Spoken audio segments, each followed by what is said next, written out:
I heard this story of a young girl who lived with her grandmother, and one day they were baking a cake, and her grandmother began to show her all of the wonderful ingredients that go inside of a cake. And right before the grandmother put the cake in the oven, she looked at the little girl and said, "When this cake hit the right temperature, it's going to rise." The little girl was so excited because she had never seen a cake rise before.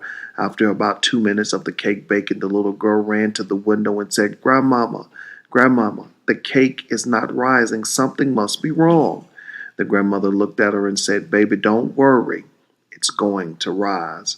After about 4 minutes of the cake baking, the little girl ran to the window and said, "Grandmama, no, something is terribly wrong with this cake. It's not rising." The grandmother looked at the little girl and said, "Baby, don't worry. It's going to rise." The little girl forgot to go back and look, and after about an hour, she remembered, ran back to the window of the oven and looked in, and a smile filled her face, and she was so happy. She said, "Grandmama, Grandmama, the cake is rising." The grandmother took the cake out of the oven and let it cool and began to ice the cake. And the little girl was watching with so much joy in her eyes and in her heart. And she finally asked her grandmama, she said, "Grandmama, how did you know the cake was going to rise?" The grandmama looked back at her and said, "Baby, because I put something in it to make it rise."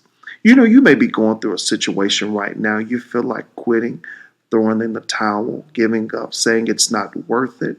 I want to let you know that down in your heart is something God put in you to make you rise out of this. You're going to come out of it because just as that grandmother put that ingredient in that cake, something is woven down in the reservoir of your greatness that will cause you to rise and come out. Keep going. Don't quit.